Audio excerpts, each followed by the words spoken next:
امام حسن بن علی رضی اللہ تعالیٰ عنہ کے بارے میں یہ شکوک و شبہات امت مسلمہ میں آج تک پائے جاتے ہیں کہ امام حسن علیہ السلام نے بزدلی، ڈر اور خوف کی وجہ سے معاویہ بن ابی سفیان کے ساتھ صلح کی تھی، لیکن اصل حقائق کچھ اور ہی تھے۔ امام حسن علیہ السلام بزدل نہ تھے، بلکہ وہ جنتی نوجوانوں کے سردار تھے۔ نبی کریم صلی اللہ علیہ وآلہ وسلم کا اور حیدر کرار حضرت علی رضی اللہ تعالیٰ عنہ کا خون تھے، وہ بھلا بزدل کیسے ہو سکتے تھے؟ سیدنا عثمان غنی کی شہادت کے بعد حضرت علی رضی اللہ تعالیٰ عنہ خلیفہ مسلمین بنے تو معاویہ بن ابی سفیان نے شام سے حضرت علی رضی اللہ تعالیٰ عنہ سے مطالبہ کیا کہ وہ حضرت عثمان غنی رضی اللہ تعالیٰ عنہ کے قاتلین کا بدلہ لیں، اس کے بعد ہی حضرت علی کی خلافت کو تسلیم کیا جائے گا۔ انہی اختلافات کے باعث مسلمان آپس میں قتل و غارت گری کا شکار بھی ہوئے، لیکن حضرت علی رضی اللہ تعالیٰ عنہ نبی کریم صلی اللہ علیہ وآلہ وسلم کی پیش گوئی کے مطابق حق پر تھے۔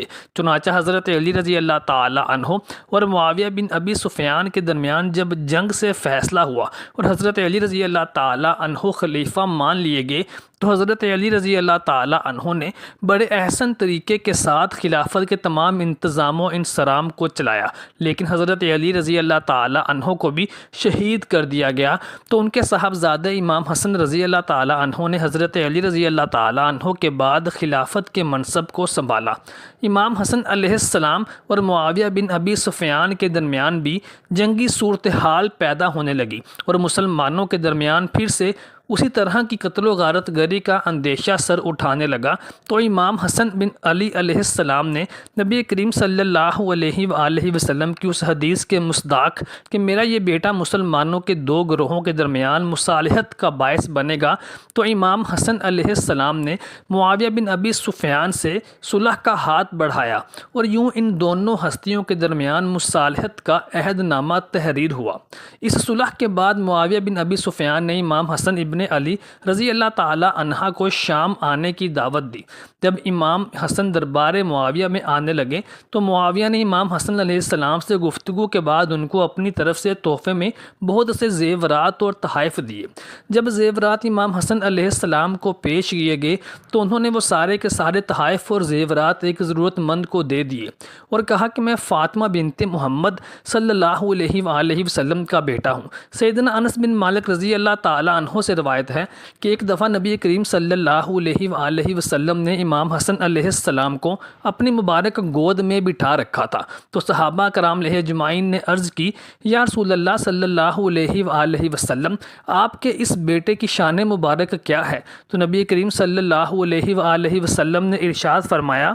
کہ میرا یہ بیٹا مسلمانوں کے دو گروہوں کے درمیان مصالحت کا سبب بنے گا اور ان کے درمیان سے فتنہ انگیزی اور شر انگیزی کو دور کر دے گا۔ مولا علی رضی اللہ تعالیٰ عنہ کی شہادت کے بعد جب منصب خلافت کا بار گراں امام حسین علیہ السلام کے کاندھوں پر رکھا گیا تو حالات اور سازشوں اور فتنوں کا دور شدت اختیار کر چکا تھا۔ امام حسن علیہ السلام کے رفیق اور ان کی فوج کے کمانداروں کو امیر معاویہ بن ابی سفیان کی جانب سے انعام و اکرام اور اقتدار اور دولت کی لالچ نے غداری پر مجبور کر دیا تھا۔ امام حسن علیہ السلام چاہتے تو مسلمانوں کے دونوں گروہوں کے درمیان لڑائی کروا دیتے اور اپنی خلافت کو مضبوط بھی کر سکتے تھے، جس کا وہ شرعی حق بھی رکھتے تھے، لیکن انہوں نے مسلمانوں کو فتنہ انگیزی اور قتل و غارت سے بچانے کے لیے اور اپنے نانا امام الانبیاء نبی صلی اللہ علیہ وآلہ وسلم کی پشین گوئی کے پیش نظر معاویہ بن ابی سفیان کی جانب صلح کا ہاتھ بڑھایا تاکہ مسلمانوں کو اس نازک اور پرفتن دور سے خون ریزی سے بچایا جا سکے۔ گو کہ اس صلح کے بعد امام حسن علیہ السلام اپنی وفات کے وقت تک عام مسلمانوں کے طعن و تشنیع اور طنز کا اور تنقید کا نشانہ بنتے رہے، لیکن تاریخ نے امام حسن علیہ السلام کی صلح کو دانائی اور عقل و فہم کا فیصلہ ثابت کیا اور آنے والے وقت نے بھی ثابت کیا کہ امام حسن علیہ السلام نے اس صلح کے ذریعے مسلمانوں کو ایک فتنہ عظیم سے بچایا۔ اس صلح کے مختلف عوامل اور اسباب ہیں، جیسا کہ معاویہ بن ابی سفیان اور اس کے حامیان کی طرف سے امام حسن علیہ السلام کی فوج کے کمانداروں کو اور عام سپاہیوں کو انعام و اکرام، اقتدار کی لالچ، ان کو جان سے جانے کا خوف اور ان کے بیوی بچوں کی قید، یہ وہ عوامل تھے جن کی بنا پر امام حسن مجتبیٰ علیہ السلام کے کماندار اور سپاہی معاویہ بن ابی سفیان کے خلاف تلوار نہیں اٹھانا چاہتے تھے۔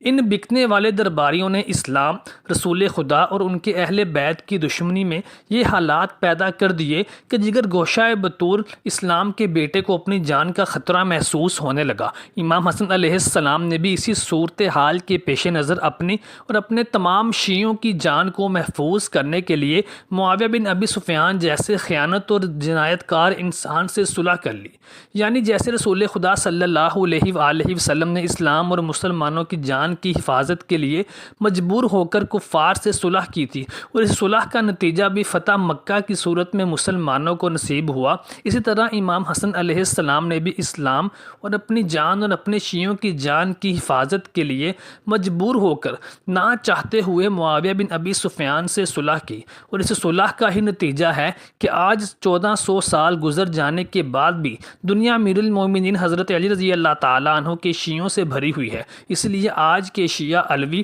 اور حسینی ہونے سے پہلے حسنی سید ہیں۔ تاریخ اسلام کے 7 خیانت اور مظالم میں سے ایک ظلم یہ بھی ہے کہ امام حسن علیہ السلام اور معاویہ بن ابی سفیان کے درمیان ہونے والی مصالحت کی شرائط کو دقیق طور پر ذکر ہی نہیں کیا گیا، لیکن پھر بھی کتب تاریخ سے چند اہم شرائط کو اکٹھا کر کے آپ کے سامنے بیان کرنے کی کوشش کریں گے۔ معاویہ اپنے آپ کو امیر المومنین نہیں کہے گا، شہادت گواہی اس کے پاس واقع نہیں ہوگی، یعنی وہ قاضی شرعی نہیں ہوگا۔ نمبر 3، شیعان علی علیہ السلام کو سزا وغیرہ دینے کا معاویہ بن ابی سفیان کو کوئی اختیار نہیں ہوگا۔ معاویہ بن ابی سفیان جنگ جمل اور جنگ صفین میں شہید ہو جانے والے شہداء کی اولاد میں 10 لاکھ درہم تقسیم کرے گا۔ نمبر 5، معاویہ بن ابی سفیان امیر المومنین حضرت علی بن ابی طالب علیہ السلام پر سب و شتم نہیں کرے گا۔ برادران اسلام، تاریخ کے سینے پر ثبت ہے کہ معاویہ بن ابی سفیان نے ان طے کردہ شرائط میں سے کسی ایک پر بھی عمل نہیں کیا تھا۔ اس کا سب سے بڑا ثبوت حضرت علی رضی اللہ تعالیٰ عنہ کی ذات اقدس پر ہونے والے سب و شتم ہے، جو کہ بنی امیہ کے ادوار میں جاری رہے اور ان میں شدت ہی آتی رہی، اور پھر عمر بن عبد العزیز کے مبارک دور میں جا کر اس بدعت کا کماں کلا ہوا۔ اور رہا سوال شیعان علی علیہ السلام کو تحفظ دینے کا، تو اس پر بھی عمل نہیں کیا گیا، بلکہ مالک اشتر، عمار بن یاسر، حجر بن عدی، یہ وہ شخصیات ہیں جو شیعان علی تھے، اور ان کا جرم بھی یہی تھا کہ یہ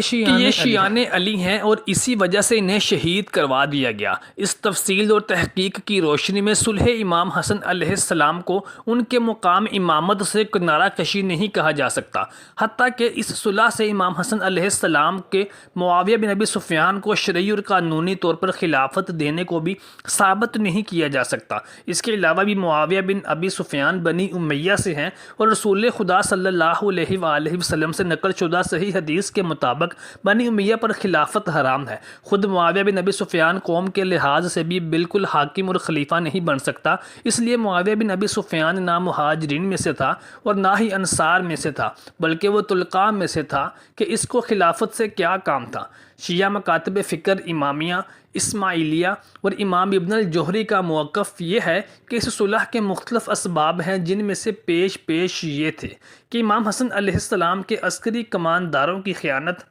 حفظ مصلحت مسلمین، شیعوں کی جان، مال اور عزت و آبرو کی حفاظت، اور خوارج کی طرف سے اسلام کو نقصان پہنچانے کا خطرہ۔ یہ وہ اہم ترین عوامل میں سے ہیں جو امام عالی مقام امام حسن علیہ السلام کو مصالحت کی نہج تک لے آئے۔ امام حسن علیہ السلام اس مصالحت کو کئی شرائط کے ساتھ منسلک کرتے تھے اور خلافت کو معاویہ بن ابی سفیان کے سپرد کر دیا۔ ان شرائط میں سے اہم ترین شرط یہ تھی کہ معاویہ بن ابی سفیان اپنے بعد کسی کو بھی اپنا جانشین مقرر نہیں کرے گا، اور امام حسن علیہ علیہ السلام اور آپ کے پیروکاروں کی جان مال عزت و آبرو محفوظ رہے گا، لیکن معاویہ بن ابی سفیان نے ان میں سے کسی ایک شرط پر بھی عمل نہیں کیا، حتیٰ کہ خود امام حسن علیہ السلام کو بھی بعد میں زہر دے کر شہید کروا دیا گیا۔ معاویہ بن ابی سفیان نے یزید بن معاویہ کی جانشینی کے لیے راستہ صاف کرنے کے لیے مدینہ منورہ کا سفر کیا اور اپنے ساتھ حسین بن نمیر اور دیگر اپنے مشیروں کو بھی ساتھ لے کر سفر کیا،